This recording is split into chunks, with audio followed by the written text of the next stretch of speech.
भारत में अगर आप एक ट्रैक्टर लेना चाहते हैं तो आपको कम से कम 5 लाख रुपए की जरूरत पड़ती है। तो कई सारे किसान भाई लोन पर ट्रैक्टर लेते हैं और कम जानकारी के कारण कई सारे किसान भाई ज्यादा इंटरेस्ट रेट पर ट्रैक्टर लोन लेते हैं और उनका काफी भारी मात्रा में नुकसान होता है। तो आज की इस वीडियो में हम ट्रैक्टर लोन के बारे में बात करेंगे।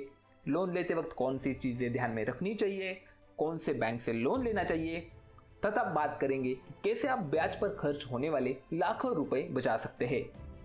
अब भारत एक ऐसा देश है जहां पर आपको कार लोन 7.25% इंटरेस्ट रेट से स्टार्ट होते हैं, लेकिन ट्रैक्टर लोन 11.95% से स्टार्ट होते हैं। जी हां, इतना बड़ा डिफरेंस है एक कार और ट्रैक्टर के इंटरेस्ट रेट में।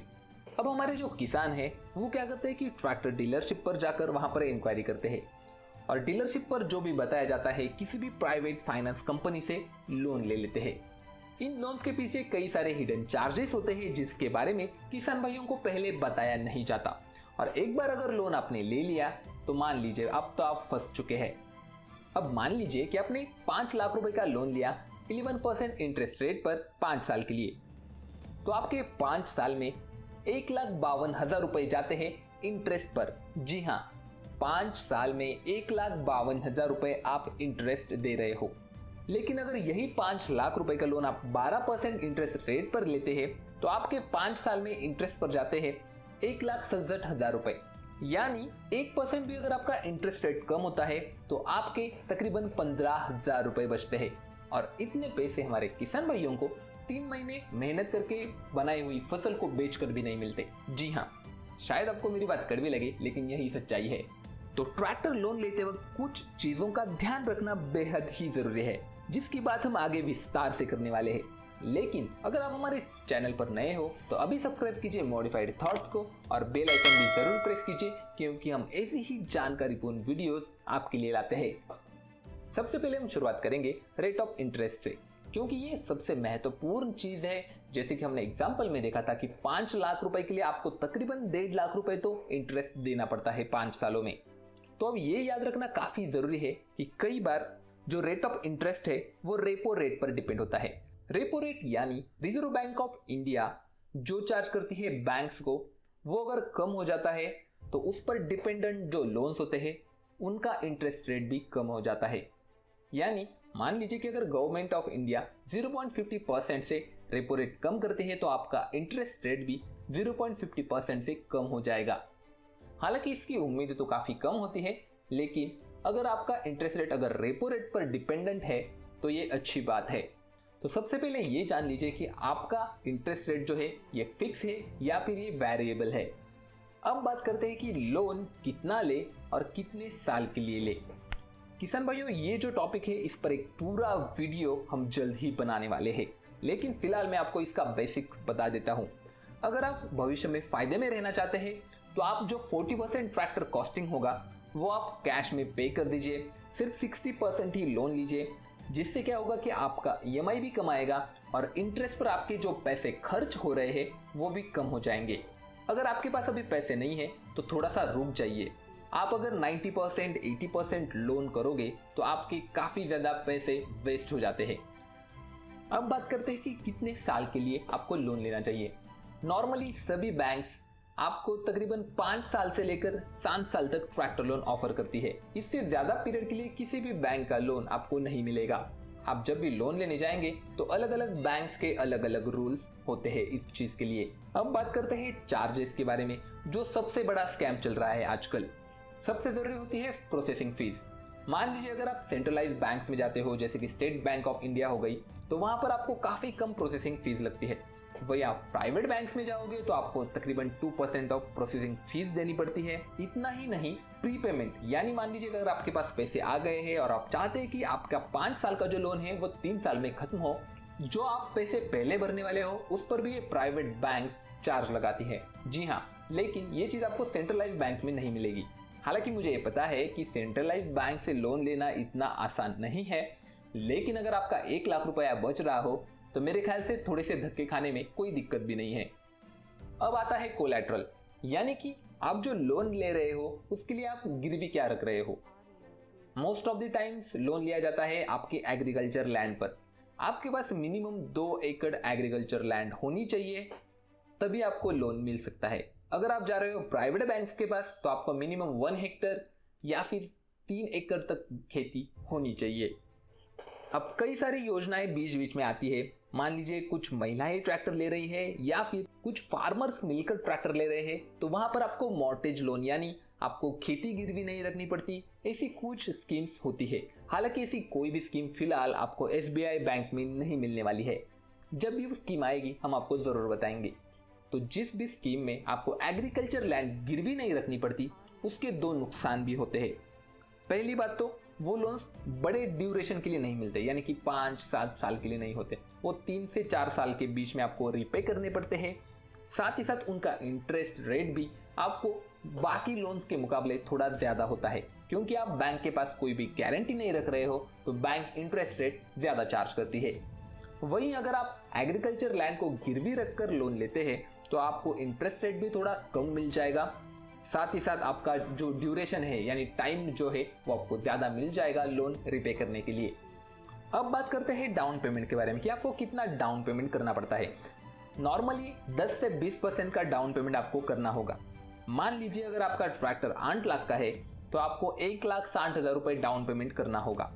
अगर आप पुराने ट्रैक्टर के लिए लोन ले रहे हो तो आपको ट्रैक्टर के 40% अमाउंट पे करना होता है और 60% आप बैंक से लोन ले सकते हैं। लेकिन मेरी राय यही रहेगी कि आप अगर ट्रैक्टर लोन पर ही ले रहे हो तो आप नया ले लीजिए, और अगर आपको ट्रैक्टर पुराना लेना है तो इजी रहेगा कि आप ट्रैक्टर को कैश में ले। चलिए अब बात करते हैं कि कौन से बैंक से आपको लोन लेना चाहिए, कौन से बैंक के क्या क्या चार्जेस होते हैं, डिटेल में जानते हैं। सबसे पहले हम शुरुआत करेंगे स्टेट बैंक ऑफ इंडिया से, क्योंकि ये एकमेव ऐसी बैंक है जो किसानों के फायदे में है। हालांकि इनके सर्विस के चर्चे तो हर जगह पर है। तो इनकी एक स्कीम है modified new tractor loan scheme. इस स्कीम के अंतर्गत आपको रेट ऑफ इंटरेस्ट देना होगा 11.95% का, यानी तकरीबन 12% का ब्याज दर आपको इस पर लग जाता है। लोन के अमाउंट में आपका ट्रैक्टर आ जाएगा, एसेसरीज आ जाएगी और आपकी इम्प्लीमेंट्स भी आ जाएंगे। जी हाँ, लेकिन ये इम्प्लीमेंट आपको उसी डीलर से खरीदने पड़ेंगे, यानी आप जो कोटेशन देने वाले हो उसमें ये सब ऐड करना होगा। तो मेरे ख्याल से कभी कभी ये चीज़ें सही नहीं होती। मान लीजिए आपको रोटावेटर खरीदना है शक्तिमान का, लेकिन डीलर आपको बेच रहा हो सोनालिका का या फिर जॉन डियर का। अब बात करते हैं प्रोसेसिंग फीस। प्रोसेसिंग फीस यानी आपका लोन प्रोसेस करने के लिए बैंक आपसे फीस चार्ज करती है, और सेंट्रलाइज बैंक्स में ये फीस काफ़ी कम होती है, 0.50% ऑफ लोन अमाउंट। यानी अगर आप 5 लाख का लोन लेते हैं यानी तकरीबन 4 से 5 हज़ार रुपये आपको प्रोसेसिंग फीस लग जाती है, और 5 साल में ये लोन आपको क्लियर करना होगा। इसके लिए आपको 2 एकड़ जमीन होनी काफ़ी ज़रूरी है। 15% डाउन पेमेंट आपको करना होगा, यानी 5 लाख का लोन है तो तकरीबन 1,20,000 तक आपको अमाउंट भरनी होगी। अगर आप लेट पेमेंट करते हैं तो 1% आपको चार्ज लगेगा, यानी मान लीजिए अगर आपका 10,000 रुपीज़ EMI है, अगर आप वो EMI मिस कर देते हो तो आपको 1% उस पर पेनल्टी लगेगी, यानी तकरीबन 100 रुपये। हालांकि कभी भी पेनल्टी मत लगने दीजिएगा, क्योंकि इससे आपका सिबिल स्कोर खराब होता है और भविष्य में आपको लोन लेने में काफ़ी ज़्यादा दिक्कतें आती है। अब बात करते हैं एक और सेंट्रलाइज बैंक की, बैंक ऑफ बड़ौदा। ये बैंक भी अगर आप ट्रैक्टर लोन लेना चाहते हैं तो इसके पास कई सारी स्कीम्स है। 3 स्कीम्स है। सबसे पहले बात करते हैं tractor loan agriculture end use and agri hiring. तो बेसिकली ये स्कीम उन किसान भाइयों के लिए है जो घर पर ट्रैक्टर इस्तेमाल करने वाले हैं, कमर्शियल काम में नहीं लेने वाले हैं। तो आपके पास मिनिमम 1 हेक्टर लैंड होनी चाहिए, चाहे आपके नाम पर हो या फिर आपके भाइयों के नाम पर मिलकर हो, इससे कोई फर्क नहीं पड़ता, बस आपका नाम उसमें होना चाहिए। इनका इंटरेस्ट रेट है 14.5% का, जो कि काफ़ी ज़्यादा है स्टेट बैंक ऑफ इंडिया के मुकाबले। मैंने अभी अभी आपको एक्सप्लेन किया था कि अगर 1% भी आपका इंटरेस्ट रेट बढ़ता है तो 5 साल में आपके 15,000 रुपये ज़्यादा जाते हैं। यहाँ पर आपका इंटरेस्ट रेट बढ़ रहा है 3.5%, मतलब आपका 50,000 रुपये ज़्यादा जाने वाला है अगर आप स्टेट बैंक ऑफ इंडिया से लोन ना लेकर बैंक ऑफ बड़ौदा से लोन लेते हैं तो। इनका भी मार्जिन 15% है, यानी आपको 15% ऑफ आपके ट्रैक्टर की वैल्यू पहले कैश में भरनी होगी। हालांकि इनके पास एक बेहतर ऑप्शन ये है कि इसमें आपको 6 साल की टाइमलाइन मिल जाती है लोन रीपेमेंट करने के लिए। बैंक ऑफ बड़ौदा की और एक स्कीम है ट्रैक्टर लोन एग्रीकम कमर्शियल एंड यूज। जो लोग कमर्शियल कामों के लिए ट्रैक्टर लोन लेना चाहते हैं उनके लिए ये स्कीम है। इसके अंतर्गत आपको 14% रेट ऑफ इंटरेस्ट लग जाता है। कंडीशन वही सेम है, 1 हेक्टर लैंड आपके पास होनी चाहिए। और पीरियड भी आपको वही मिल जाता है 6 साल का। लेकिन इंटरेस्ट रेट 0.5 से भी कम होता है तो आपको काफ़ी ज़्यादा मदद होती है। तीसरी स्कीम है बैंक ऑफ बड़ौदा की तत्काल ट्रैक्टर लोन। इसमें आपको कोई एलिजिबिलिटी क्राइटेरिया नहीं है, आप डायरेक्टली लोन के लिए अप्लाई कर सकते हो। ये पूरी तरह से निर्भर है बैंक पर कि उनको लोन देना है या फिर नहीं। इसके तहत आपको 13% रेट ऑफ इंटरेस्ट लग जाएगा और आपको 30% ट्रैक्टर कॉस्ट पहले भरनी होगी। लेकिन जिस किसान भाई का बजट अच्छा है, उनको थोड़ा सा ही लोन करना है, वो लोग इस स्कीम के साथ जा सकते हैं। लेकिन आपका सिबिल स्कोर अच्छा होना बेहद ही ज़रूरी है इस स्कीम का लाभ उठाने के लिए। अगर आपका बैंक ऑफ बड़ौदा में काफ़ी सालों से अकाउंट है तो आपको इसमें काफ़ी ज़्यादा मदद हो जाएगी। अब आपको एक बार फिर से बताते हैं कि स्टेट बैंक ऑफ इंडिया और बैंक ऑफ बड़ौदा का अगर लोन आप पहले ही चुका देते हैं, मान लीजिए 5 साल का लोन आप 4 साल या फिर 3 साल में पूरा भर देते हैं तो आपको कोई चार्जेस नहीं लगेंगे। अब बात करते हैं एक्सिस बैंक के बारे में। एक्सिस बैंक एक प्राइवेट बैंक है। अगर आप इससे ट्रैक्टर लोन लेना चाहते हैं तो आपको इजीली मिल सकता है क्योंकि इनकी सर्विसेज अच्छी होती है। लेकिन एक्सिस बैंक से ट्रैक्टर लोन लेने के लिए आपको तकरीबन आपके पास 3 एकड़ खेती होनी चाहिए। इनका रेट ऑफ इंटरेस्ट चालू होता है 17.50% से। जी हाँ, काफ़ी ज़्यादा इंटरेस्ट रेट है एक्सिस बैंक का। 2% प्रोसेसिंग फीस है, यानी तकरीबन 10 से 12,000 रुपये प्रोसेसिंग फीस लग जाएगी। 4% प्रीपेमेंट चार्जेस है, यानी अगर इनका लोन आप पहले भर देते हो तो उस लोन पर भी आपको 4% पे करने होंगे। जी हाँ, साथ ही आपको 10% डाउन पेमेंट ही करना है, यानी मान लीजिए 1 लाख का ट्रैक्टर है तो आपको 10,000 ही भरने हैं। तो एक्सिस बैंक का ये जो पूरा ट्रैक्टर लोन है वो काफ़ी महंगा है, काफ़ी ज़्यादा interest rate axis bank charge कर रही है किसान भाइयों से। अब बात करते हैं HDFC बैंक के बारे में। HDFC बैंक भी आपको 90% ऑफ ट्रैक्टर कॉस्ट का लोन करके देगी। 7 साल तक आप इस लोन को यूज़ कर सकते हो, यानी 7 साल बाद आपको ये लोन रीपे करना होगा। एनुअल इनकम जो है वो आपकी 1 लाख रुपए पर ईयर होनी ज़रूरी है अगर आपको लोन चाहिए तो। इनके इंटरेस्ट रेट चालू होते हैं 13% से लेकर 23% तक। डिपेंडिंग आपका सिविल स्कोर क्या है उस हिसाब से आपको इंटरेस्ट रेट चार्ज किया जाएगा। हालांकि मैंने SBI और बैंक ऑफ बड़ौदा के भी जो रेट्स आपको बताए वो मिनिमम थे।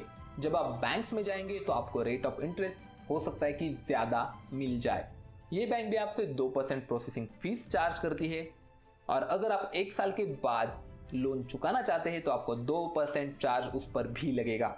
जी हाँ, तो ये थे कुछ चुनिंदा बैंक्स जिनके बारे में हमने डिटेल में बात की है।